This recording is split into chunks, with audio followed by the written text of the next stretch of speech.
रोहित जी। राधे राधे गुरु जी। राधे राधे महाराज जी। महाराज जी, आज के युग में असली सफलता किसे कहते हैं और उसे प्राप्त कैसे करें? सफलता हर युग में एक ही जैसी होती है, वह होती है भगवत प्राप्ति। नहीं, सब असफल है।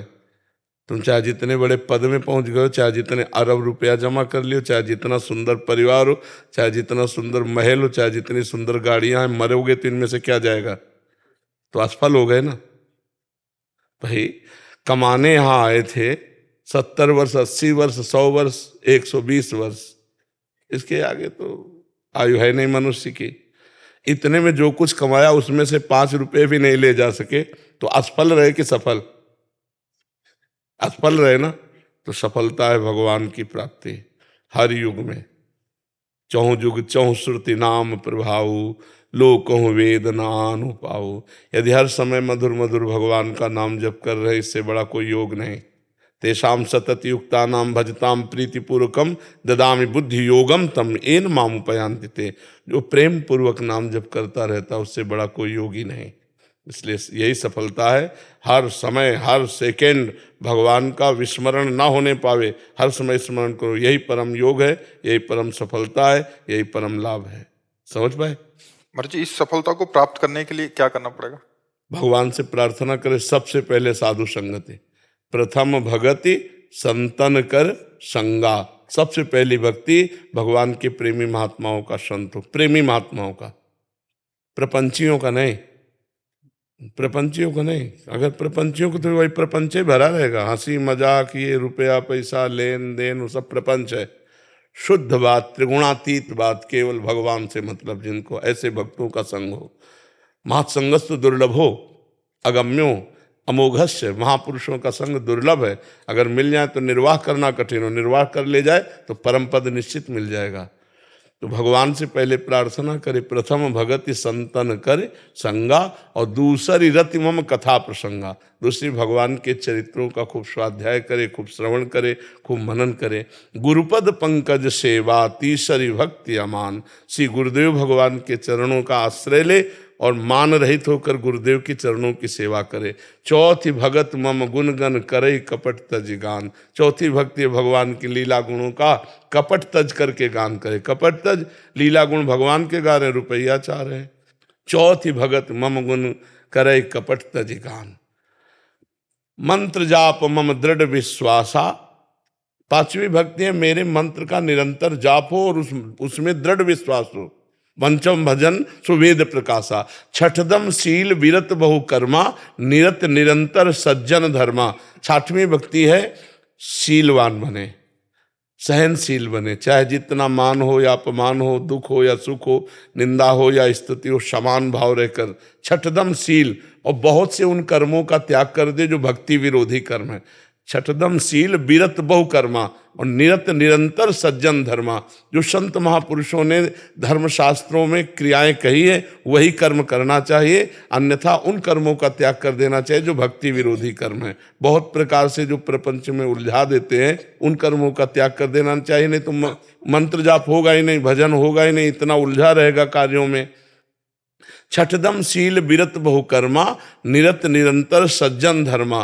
सातों सब मोहिमय जग देखा, मोते अधिक संत कर लेखा। सातवीं भक्ति है, सारे संसार को भगवान का स्वरूप देखना और भगवान से भी अधिक बढ़कर संतों को मानना।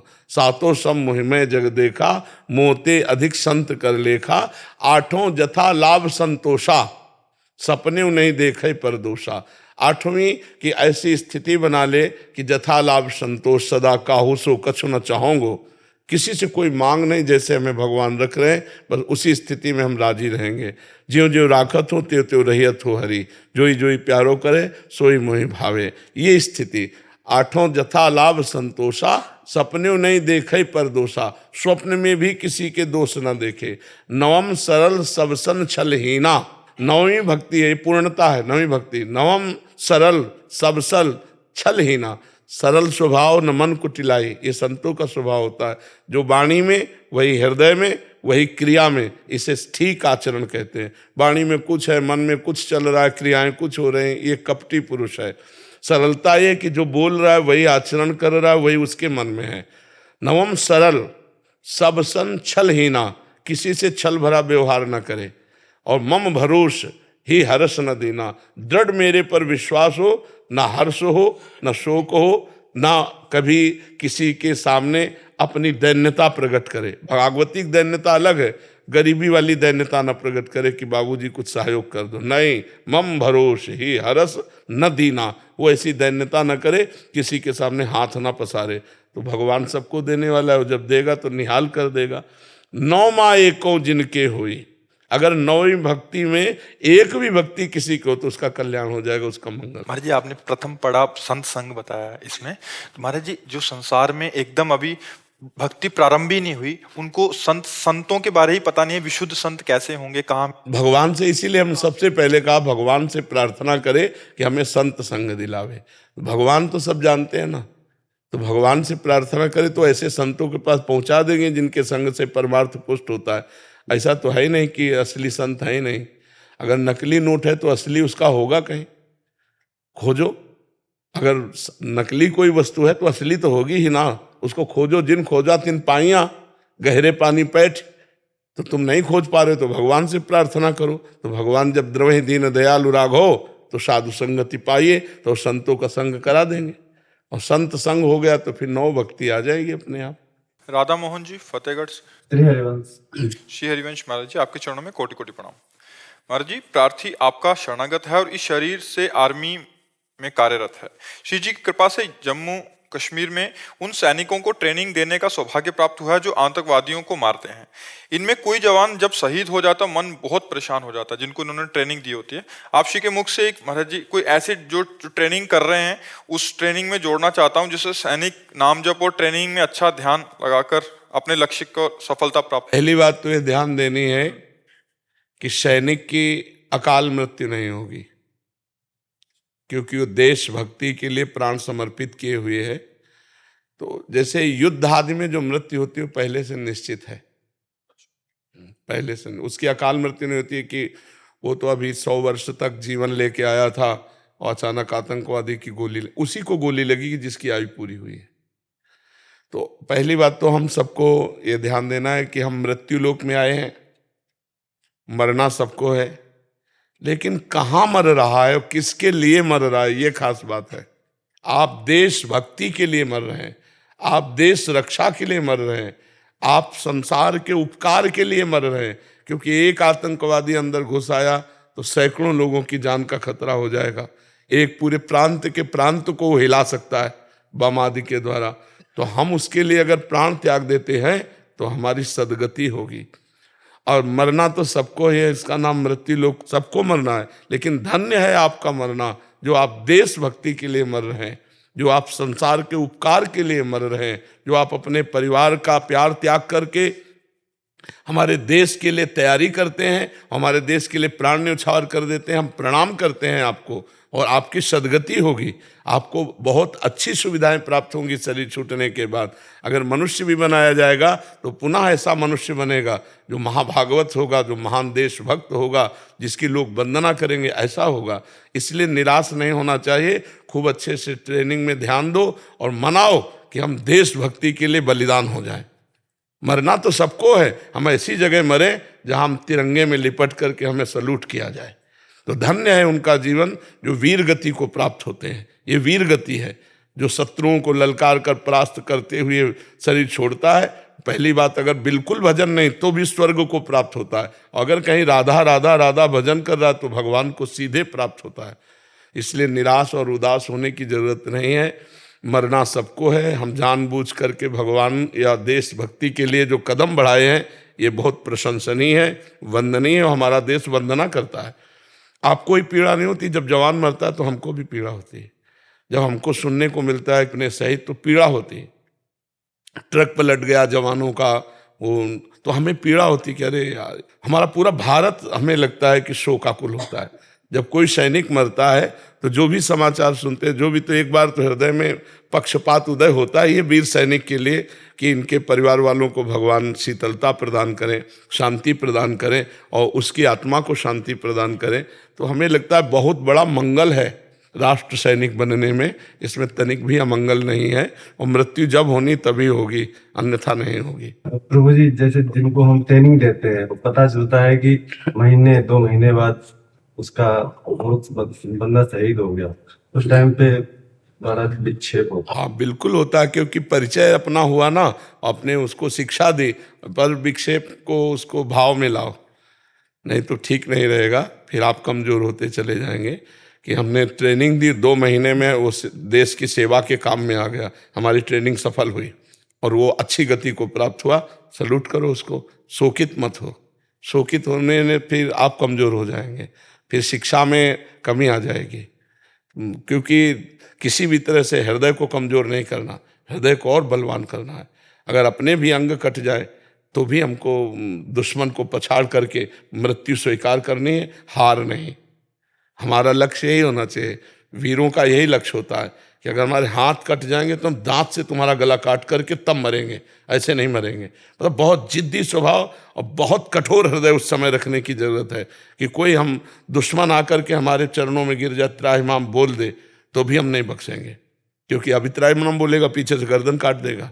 बहुत कठोर हृदय चाहिए। ऐसे ही करते हैं। हाँ वो आते पता नहीं चलता किधर से हैं क्या है, कोई दूसरा पैसा ऐसा लगेगा ये कोई गांव वाला बंदा है, बिल्कुल। और वो कुछ ऐसा कर देंगे, वो पता लगेगा गांव वाले तो हम लोग कुछ करते नहीं है, हाँ वो अपनी एक्टिविटी करके एकदम भागेंगे, बिल्कुल बिल्कुल, वो उसको छुप के, अपनी क्षति हो जाती। बिल्कुल बिल्कुल बिल्कुल। लेकिन आप बहुत बड़े कार्य में हो, आप प्रसन्न मुद्रा में अपने कार्य में पूर्ण रूप से तत्परता पूर्वक लगिए, उदास या निराश या हताश होने की जरूरत नहीं, बहुत उत्तम कार्य है जी। गौरव जी बेंगलोर से। राधा वल्लभ श्री हरिवंश जी। श्री हरिवंश महाराज जी, मुझे संघर्ष से शिकायत नहीं है, लेकिन मेरा मन विचलित हो जाता है जब कुछ सबका मन विचलित हो जाता है, आपका ही थोड़ी जाता है, संघर्ष में सबका मन विचलित हो जाता है। अब ये भक्त हैं, वकील हैं, सब सुख सुविधाएं हैं, एक पुत्र था, अभी कुछ दिन पहले पधार गया, लेकिन ये ऐसे ही बता रहे थे जैसे हंस के अभी प्रश्न के, ऐसे ही बता रहे थे कि वो आपका एक पुत्र था, वो भी भगवान ने पूछ लिया, लेकिन फिर भी हम ठीक हैं, भगवान की कृपा है। अब अगर अध्यात्म ना होता तो क्या हालत हो जाती इनकी।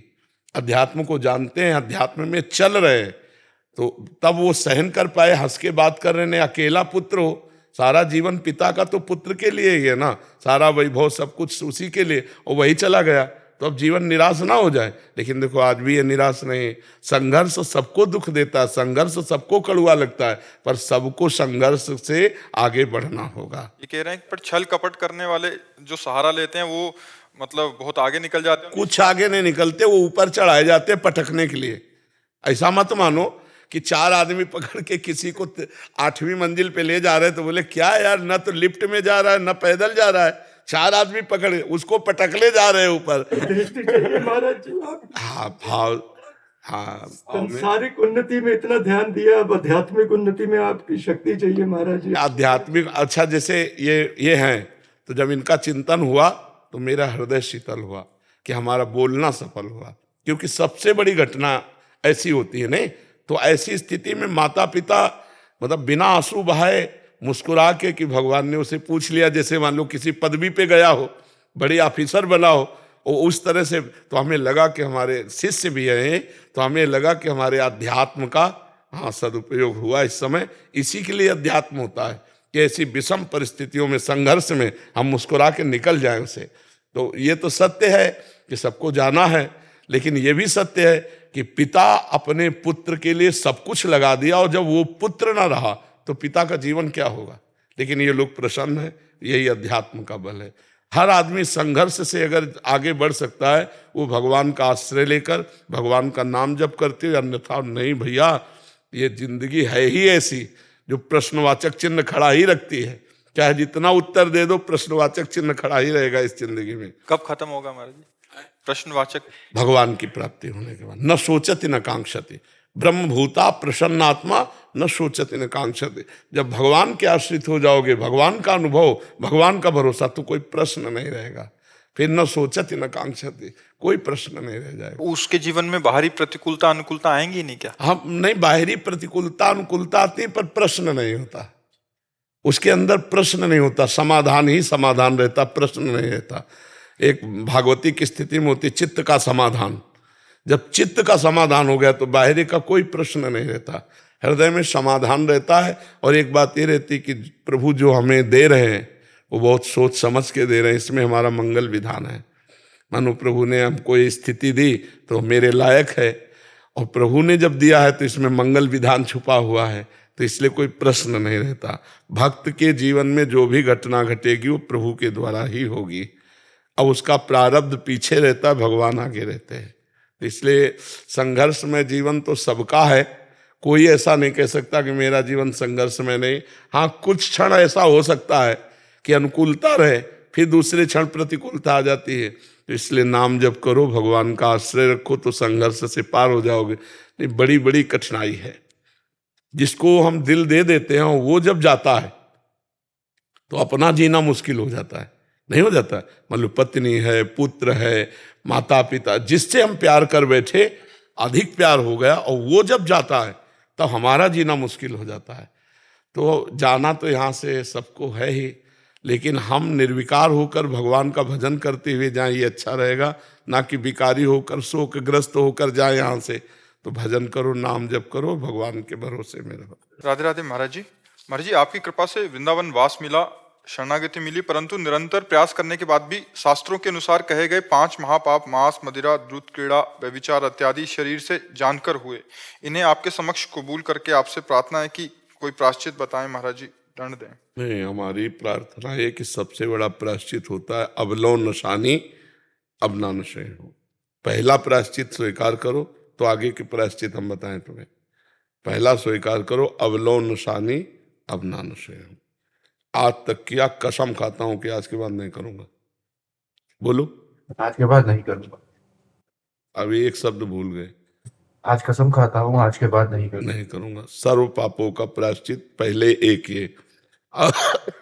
दूसरा, भगवान से प्रार्थना करो कि भगवान मुझे इतनी सामर्थ्य दो कि मैं एक संत के आगे कसम खाया कभी मैं भूल न कर बैठूं। तीसरा, नाम जप करो। और चौथा, वृंदावन की परिक्रमा दो, दंडवती। एक परिक्रमा दंडवती दे दो, ठीक हो जाए। ठीक है महाराज जी, दंडवती परिक्रमा आपने बताई है, अगर वो एक ही दिन में करनी है या? नहीं, एक दिन में तो हो ही नहीं सकती ना, वो क्रम बाय क्रम होती है। जितना 2-3 दिन आराम आराम से लगाइए, और जितने में लगाइए तो उसको फिर आगे मत क्रॉस कीजिए। पीछे जा सकते हैं आप, आगे नहीं जा सकते। राइट में इष्ट देव है इसलिए थूक नहीं सकते, लघु शंका नहीं कर सकते। बाएं मार्ग में, लेफ्ट में है कीजिए, और आगे नहीं जा सकते, पीछे लौट सकते हैं कितना भी। तो ये कम से कम 7-8 दिन की साधना है, एक दिन में थोड़ी हो पाएगी। 13-14 किलोमीटर है, मतलब 1500 दंड बैठक जो मारता है, तो हम मान सकते हैं कि 2-4-6 किलोमीटर पहले पहले चल सकता, नहीं हाथ पैर धर जाएंगे आपके। कष्ट वाली साधना है ये, लेट लेट के। तो 7-8-10 दिन लग सकते हैं, आराम आराम से लगा लीजिए। महाराज जी कह रहे हैं कि इनका विवाह हो गया, फिर उन्होंने धर्म पत्नी का विवाह हो गया? नहीं, इनका विवाह हो गया, धर्म पत्नी है। हाँ, ऐसे बोले। बट महाराज जी इनका दूसरा हो गया, वो आ गया है। इन्होंने छुपकर बांडीर वन में दूसरा कर लिया। नहीं, गलत है, ये गलत है। हर चीज को प्रायश्चित नहीं किए जाते, कुछ दंडनीय अपराध होते हैं। ऐसा कैसे? किसी को पाणी ग्रहण किया फिर दूसरी स्त्री से क्यों आप लगाव किए? 7-8 साल पहले प्रेम प्रसंग हो गया था जिसमें। तो आपने अपनी पत्नी को बताया पाणी ग्रहण करते समय कि मैं तुम्हें जब स्वीकार कर रहा हूं तो मेरी स्वीकृति एक लड़की है, तो फिर अपराध क्यों, दूसरे के साथ खिलवाड़ क्यों कर रहे हो? इसके लिए कोई प्रायश्चित नहीं, इसके लिए जलना होगा, इसका दंड भोगना होगा। अभी हाथ पैर जोड़ करके उसको, जो प्रथम पत्नी है, जो अभी पाणी ग्रहण संस्कार किया है जिसके साथ, उसको पूरा सेवा सत्कार कीजिए, प्यार दीजिए, और उससे प्रार्थना कीजिए कि हमारी ये पूर्व की गलती है, इसको सह लीजिए या क्षमा कर दीजिए। ये उसी से होगा, ये हमसे नहीं होगा। महाराज जी, तुम ना बता पाए।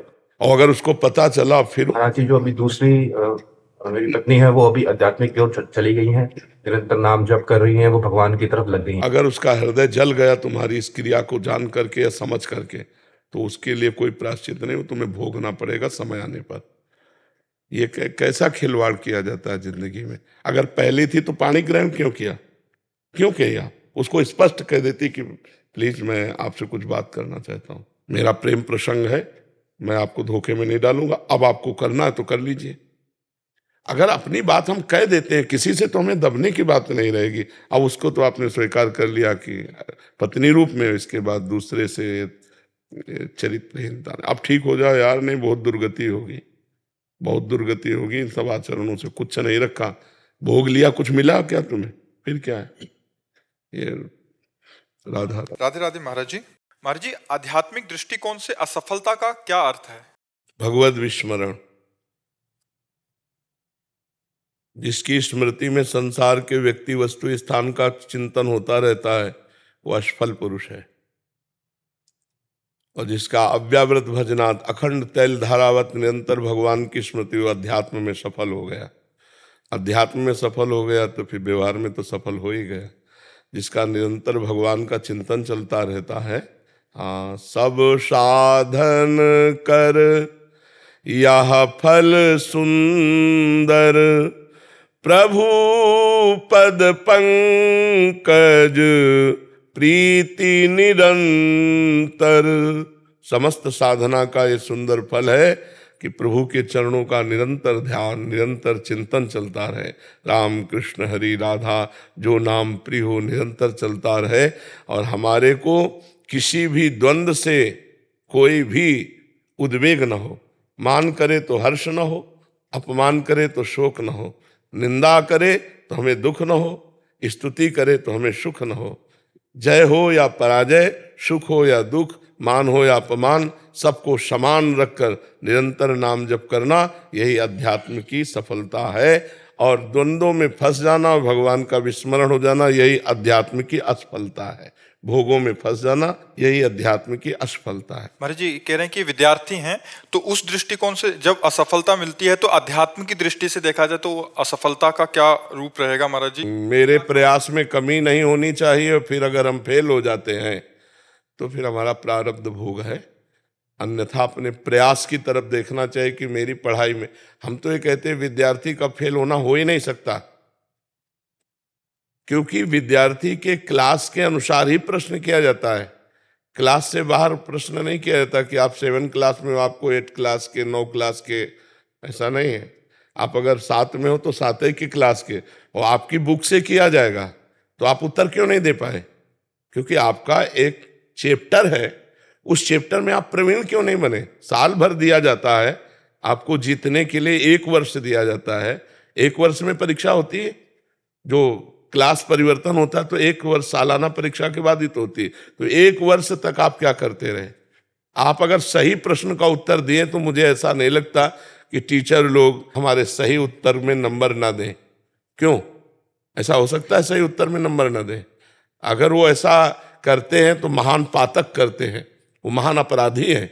अगर ऐसा करते हैं, मुझे तो लगता है ऐसा नहीं करेंगे कि अगर हम सही उत्तर, सटीक उत्तर दिया है तो नंबर उनको देना पड़ेगा। गुरुजी कंपटीशन है एग्जाम में, ऐसा नहीं होता ना उसमें? महाराज जी कुछ जैसे अभी पढ़ाई हो गई, ग्रेजुएशन यहाँ हो गई, उसके बाद आईएएस या आईपीएस आदि की तैयारी करते हैं जब बच्चे, तो कहीं से भी हर फील्ड का ज्ञान होना चाहिए उन्हें। उसके लिए अब इतनी पढ़ाई कर चुके हो तो तुम्हें हर फील्ड का ज्ञान नहीं है? योग्यता के अनुसार ही प्रश्न होगा। मुझे ऐसा नहीं लगता है कि जो चैप्टर आपसे अछूता हो उसके विषय में पूछा जाए।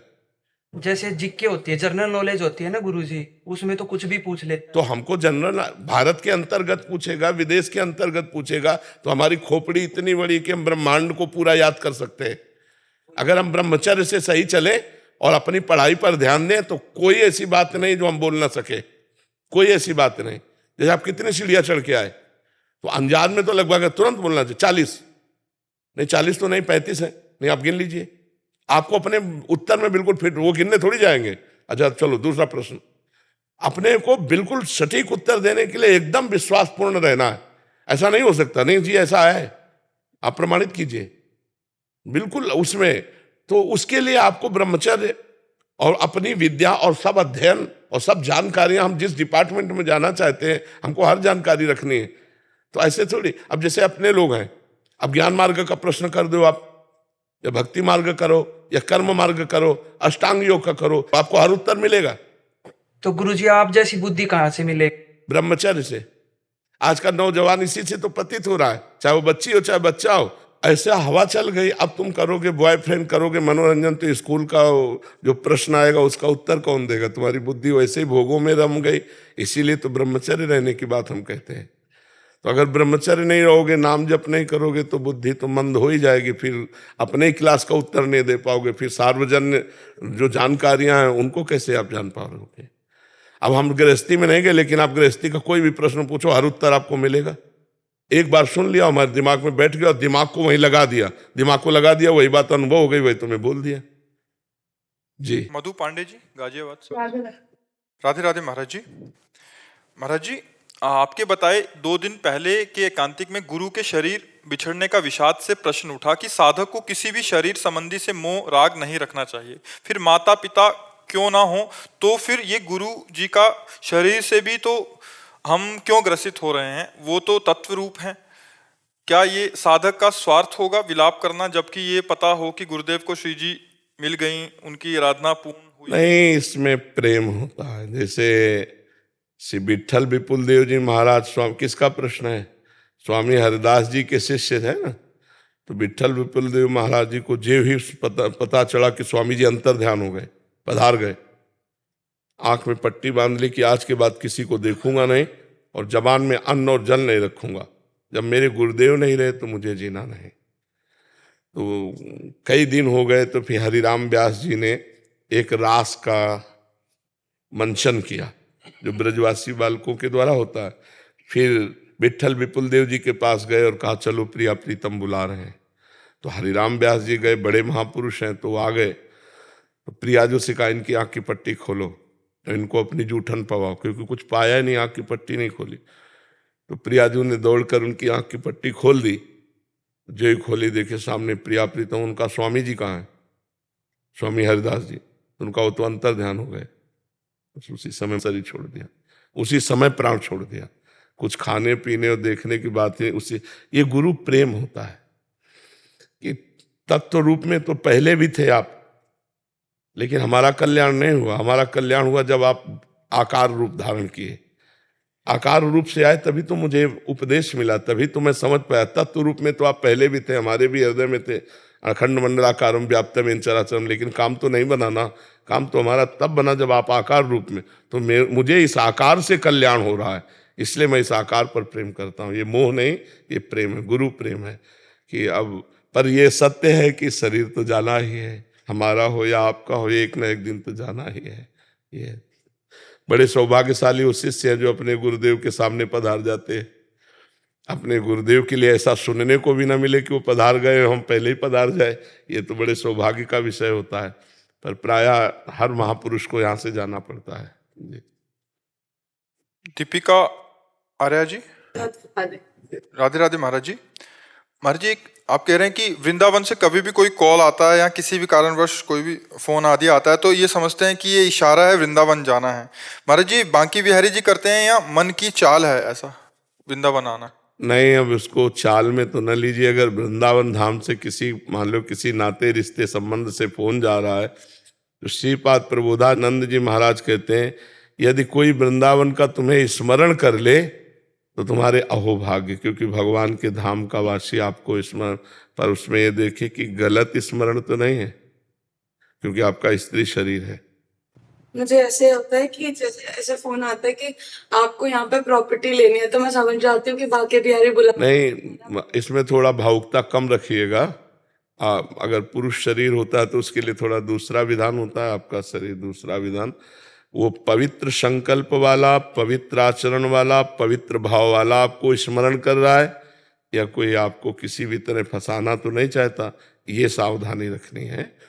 काल आ रहा है, बिहारी जो कर रहे हैं बात ठीक है, लेकिन बिहारी जो रोल कौन सा कर रहे हैं? अगर वो रोल ठीक नहीं है तो हम यही मानेंगे कि हमको फंसाया जा रहा है। हम बहुत संभल करके, बहुत संभल। प्रगट वृंदावन का खेल अलग है और चिदानंद वृंदावन का खेल अलग है, ये बात ध्यान रखना। जीवन में आज तक पूरा प्रयास कर रहा हूँ कि श्री जी के और कृष्ण जी के सेवा में निरंतर मेरा एक एक क्षण लग जाए, लेकिन मैं कभी शिकायत भगवान से या श्री जी से नहीं किया है। निरंतर सेवा में रहता हूँ, लेकिन पता नहीं है, मार्गदर्शन के लिए आया हूँ भयंकर पीड़ा हो रही है, भयंकर। किस बात की? ये जो कार्य कर रहा हूँ, मंदिर निर्माण कर रहा हूँ, या जो सेवा में मंदिरों के जगह जगह पे निर्माण करना, वहाँ भक्ति में सभी भक्तों को लगाना, उनके ओर से सब मार्गदर्शन करना, और उस कार्य करते समय मुझे पता नहीं, मैं तो कभी शिकायत किया नहीं, श्री जी से भी नहीं किया, कृष्ण जी से नहीं, और अभी आगे भी नहीं करने वाला, लेकिन पीड़ा इतनी क्यों हो रही है, वो चूक कहाँ हो रही है, ये अब तक समझ में नहीं आ रहा है।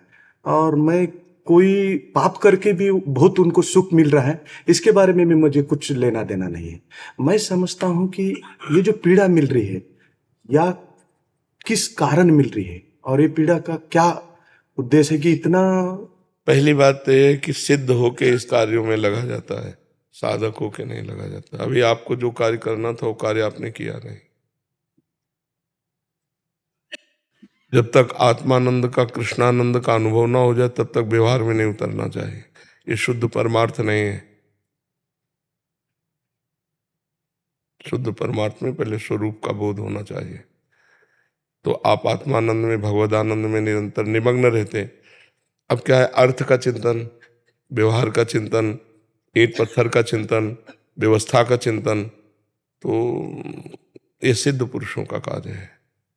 अब सब काम हो गया है तो लोग व्यवहार का आनंद, तो कोई चाहे नीचे पैर पड़े या ऊपर पैर पड़े कोई फर्क नहीं पड़ता, क्योंकि भुना हुआ चना है, उसमें अंकुरण होना नहीं। आप क्या प्रारंभ से लग गए। देखो, जहाँ प्रश्न कर रहे हो यहाँ अध्यात्म की केवल ऊंचाई की बात से हम आपको कह रहे हैं, नहीं संसार की ऊंचाई में तो अभी आप बैठे हुए हो, अपने लिए थोड़ी कुछ कर रहे हो, सब लोकहित के लिए कर रहे हो। लेकिन आपकी जो जीवन की मांग है, आप दूसरों के तो पेट भर रहे हो, लेकिन आप अपनी भूख मिटाने के लिए, तो फिर जलन तो होगी। श्री कृष्ण प्रेम, श्री कृष्णानुभूति, इसके बाद व्यवहार में उतर जाओ। मैं 3 सिद्धांतों से जी रहा हूं आज तक। ईश्वर परम श्री कृष्ण सच्चिदानंद विग्रह अनादिरादि गोविंद सर्व कारणा कारण। वो शब्द विश्वास एक बात समझो, वो यहाँ का विषय है। कृष्ण कहते ही रोमांच हो जाए, आंसू निकलने लगे। कृष्ण कहते ही सब कुछ भूल जाए। ब्रह्मादिक के भोग सब विषम लागत ताई, नारायण ब्रज चंद की लगन लगी है जाए। मतलब एक व्याकुलता भगवान के लिए, हर समय भगवान का चिंतन। हमारे शब्दों को पकड़िए, अभी ईंट पत्थर का चिंतन होता है, रुपये का चिंतन होता है, डोनेशन कहाँ से आएगा, कैसी व्यवस्था, क्या व्यवस्था, ये सब व्यवहार का चिंतन होता होगा। तो फिर भूख तो है हमें कृष्णानंद की। सच्चिदानंद विग्रह का साक्षात्कार नहीं किया तो सच्चिदानंद विग्रह कहने से क्या होगा। शरीर आसक्ति आपकी पूर्ण है, अभी उस पर कोई फर्क नहीं पड़ा। जब हम अपनी दृष्टि से देख रहे हैं तो शरीर आसक्ति पूर्ण है, उसमें कोई फर्क नहीं पड़ा।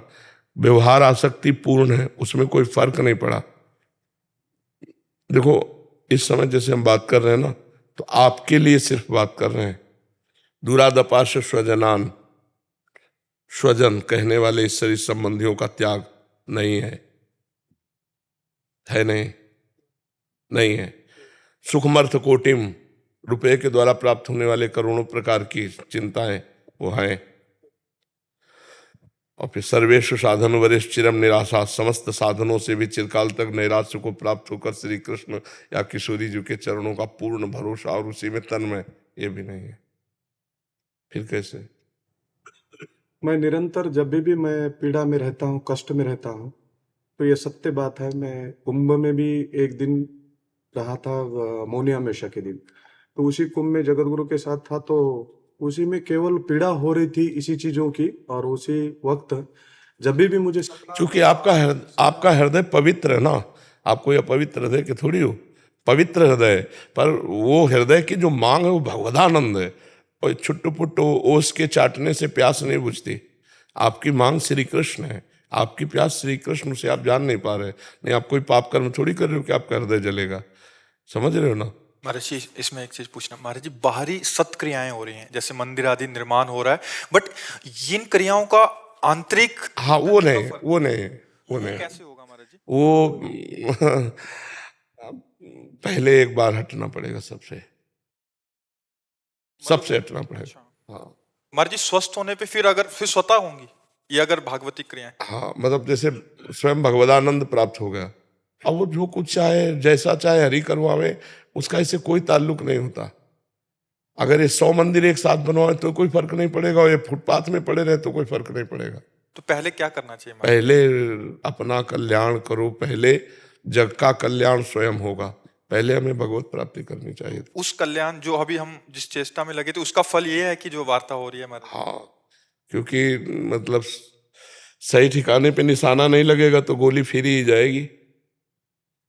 सही ठिकाने, अच्छा किसी और से पूछो तो बहुत सही चल रहे हैं, हाँ हाँ बिल्कुल।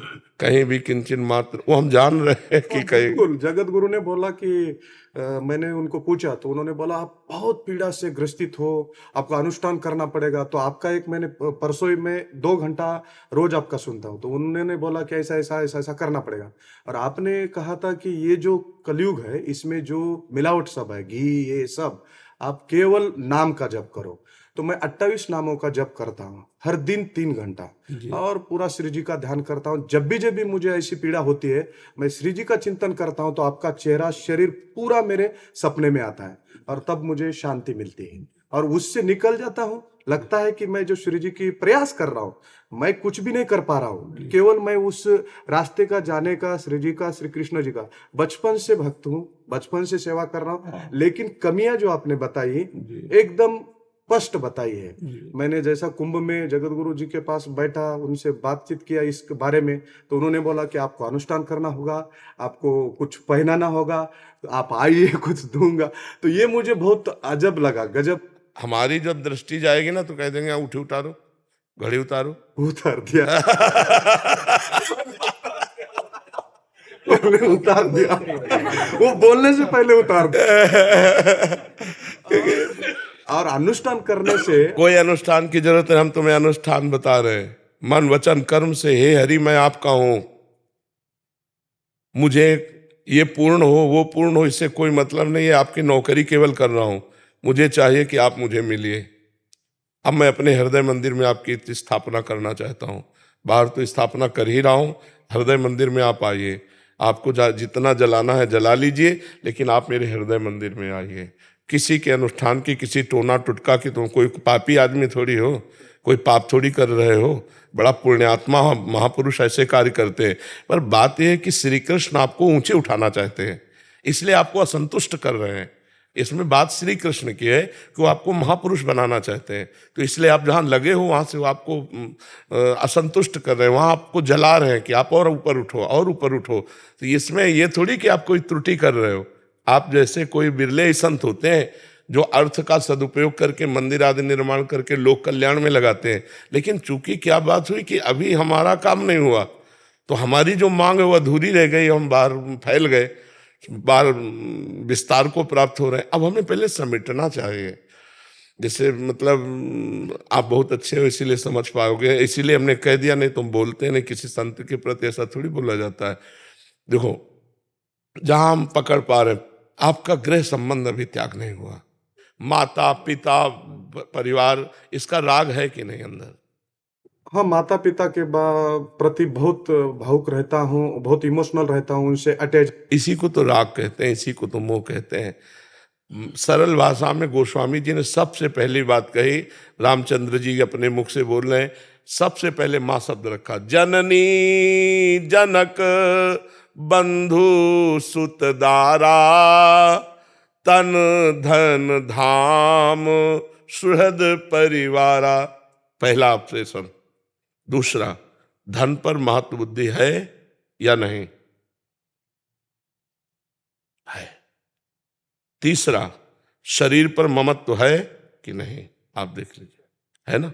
बस इन्हीं तीनों को ऑपरेशन कर दो, अगर आनंद में मगन ना हो जाए तो मुझे बता देना। कोई कमी आप में नहीं, कोई त्रुटि आप में नहीं, कोई साधन में कमी नहीं कि आप कोई भ्रष्ट आदमी हो या गलत आदमी हो, ऐसा नहीं है। पर जो जिस ऊंचाई की मांग है आपके हृदय में, उसके लिए इन 3 बातों की आवश्यकता है। और ये घड़ी और अंगूठी आज के बाद मत पहनना, घड़ी को समय देखने के लिए रख लो, कभी कोई बाह्य श्रृंगार मत करना। किसी आभूषण का, धातु का श्रृंगार सन्यासी को उचित नहीं है। संन्यास, चूंकि आप संन्यास ले चुके हैं, अंगूठी है, सोने की जंजीर है या कड़े है, ये विषयी पुरुषों के होते हैं। अपने लिए यही तुलसी की माला, तुलसी, हाँ यही चीज, हाँ यही आभूषण है, यही अपने आभूषण है। मैं ऐसा इतना कुंभ में ऑस्ट्रेलिया से मेरे एक भक्त आए थे, ये इससे तो मेरा एक क्षण भी नहीं जाता था श्री जी के माला के बिना। जी। वो रोने लगे मेरे पास आके, तो मैं उतार के दे दिया। हाँ, तो नहीं देना चाहिए, देना नहीं चाहिए था। बाद में मुझे वो नींद ही नहीं आया और बार बार आपका स्मरण हो रहा था, सपने आ रहे थे, तो मैं तुरंत भागे भागे वृंदावन आ गया। वहां से यहाँ आ गया, फिर बरसाना गया, राजभोग लिया और फिर यहाँ आके आपको मिलके खुशी हो गई। जैसे आपके जैसे कंठी है, आपकी माला है, झोली माला है, ये ब्रह्मा जी भी आके मांगे तो नहीं देना। ये हमारे हाँ, गलती हो गई मुझे। उस दिन से भोजन तक नहीं जा पा रहा है। हाँ। और श्री जी के पास जाके बरसाना में भोजन किया, वहां भी नहीं जा पा रहा था अंदर। और एक प्रार्थना, और आज के बाद अब किसी से ये मत कहना मैं संतुष्ट रहता हूँ। वही मन की मन व्यथा रखिए मन में गोए, सुनिठ ली है लोग सब बांट न ली है कोई। किसी की सामर्थ्य नहीं कि वो आपकी उस ताप को जान सके। वो ताप कोई पाप जनित नहीं है, वो ताप महान पुण्य जनित है, जो आपको श्री कृष्ण विरह में पहुंचाना चाहता है। इसके लिए अनुष्ठान थोड़ी करने की जरूरत है, इसके लिए समर्पण की जरूरत है। ये कोई पाप निवृत्ति की बात है। ये जो ताप है पाप का नहीं है। जगत गुरु दर्शन ने मुझे इतना डराया महाराज जी, क्या बताऊं, इतना डर गया तो मेरे को आप ही का याद आया और मैं तुरंत इधर। आप ठीक हो, आपका ताप कोई पाप जनित नहीं है। ये श्री कृष्ण विरह को प्रकट करने वाला है। ये आगे चलकर श्री कृष्ण विरह प्रकट कर देगा। यही जलन जो है ना, यही असंतोष ना रुलाएगा श्री कृष्ण के प्रति। हाँ, यही श्री और कृष्ण। मुझे आनंद इसमें आता है, भरपूर आनंद आता है। मुझे लगता है कि कोई कुछ भी बोले, मैं उसी लक्ष्य से दूर ना हट। नहीं, आज के बाद अपनी समस्या किसी से बताना भी नहीं। क्या है कि संतों पर श्रद्धा विश्वास है आपका, और जब वो तो फिर वो बहुत घुमा करके फिर बहुत कहीं परेशानी में न फंस जाए, किसी और मार्ग का अनुसरण न करने लगे। इसलिए कैसे हो? बिल्कुल आनंद है, श्री कृष्ण कृपा है। नहीं आपको ऐसे, आप पहले आपने बताया था आप कैसे हो, जैसे श्री कृष्ण रख रहे हैं, बहुत अच्छा रख रहे हैं। उनकी तो बड़ी मंगलमय है, उनकी बड़ी कृपा है। बस जो अंदर जलन है वो विरह बनेगी, वही ताप बनेगा। श्री कृष्ण मिलन के लिए रुदुषुश्रम राजन कृष्ण दर्शन लालसा, वही श्री कृष्ण विरह बनेगा। आप बहुत अच्छे हो, बहुत अच्छे से चलना। बाहरी अब कोई श्रृंगार मत धारण करना। हाँ, नहीं जेब में रखो ये घड़ी, क्योंकि समय देखने के लिए आवश्यक है ना। लेकिन धातु का किसी भी तरह का श्रृंगार धारण करना, वैसे प्राय आप धारण करते हैं, सब धारण करने लगे हैं, लेकिन निषेध है। हमारे शास्त्रों में हमारे आचार्यों ने निषेध किया है। महाप्रभु चैतन्य देव जी ने संन्यास लिया, तो आप उनके जीवन में देखिए, तो हम महाजनों गतेन सपंथा है। एन पंथा वो कौन, मार्ग कौन, तो बोले महाजनों गते सपंथा, जिसमें महापुरुष गए हैं उसी मार्ग में हमें जाना चाहिए। तो भोजन पाओ तो ठाकुर जी के भोग के लिए चाहे सोने की थाल हो, लेकिन अपने भोग के लिए मिट्टी के रज के पात्र हो या नारियल के पात्र हो। सन्यासी है हम सन्यासी जन हैं, हम धातु के पात्रों में नहीं पाते। मिट्टी के पात्र में हम पाते हैं, या फिर नारियल के पात्र में, दूसरे किसी पात्र में, या फिर दोना पत्तल में पवा दो। धातु के पात्र में नहीं पाते। पहले मैं बचपन से परिवार के तरह से मैं शिल्पकार था, शिल्पी बनाता था जी। तो मैंने सोचा कि हमारे भगवान ने हमें यही एक सेवा दी है, तो उसे ग्रहण करके वो शिल्पी बनाना, मंदिर बनाना। तो कुछ सालों के बाद वो मंदिर बनाना रुका दिया और इसी में लगे कि चलो अपने श्री जी के, और वो संकल्प मैंने हरिद्वार में ले लिया जल लेके कि 108 श्री जी के मंदिर और गौ माता के काना आश्रय के माध्यम से, और संस्था निकाला, सब कर दिया। तो मंदिर तो अभी निर्माण नहीं करता। उस समय जो सुख था वो बहुत था, लेकिन उससे कोई आनंद अंदर आता नहीं था। लेकिन आज जो कर रहा हूं, पीड़ा भी है, फिर भी मुझे बहुत ही आनंद है, क्योंकि मैं 1-2 महीना में तुरंत आता हूं और आपके पास मैं ये चौथी बार आ रहा हूं। ये चौथी बार है मेरी। जैसा पहले मंदिर का प्राण प्रतिष्ठा था, तो आप ही का आशीर्वाद लेके गया मैं, और क्षण क्षण में मैं आपका स्मरण करता हूं, और उसी से मुझे एक ऊर्जा, अलग से एक ऊर्जा निर्माण होती है। और उस समय मैं उस कार्य के लिए मुझे कभी भी मैं विचलित नहीं होता हूं। और मैं ऐसे सोचता हूं कि मैं राधा स्वरूप, मैं बोलता हूं राधा और कृष्ण जी तो मुझे कभी मिलेंगे नहीं, मैं सामने मिलके वो भास कर रहा हूँ कि मुझे हाँ बस वहां तक जाने के लिए पता नहीं, रास्ता दिख रहा नहीं है, लेकिन यहाँ तुरंत मिल पा रहे हैं, ऐसा भाव रख रख के आगे का लक्ष्य। आप निश्चिंत रहो, आप ठीक चल रहे हो, बस ये जो पॉइंट बताए इन पर ध्यान दीजिए, वह सब ठीक है। ठीक है।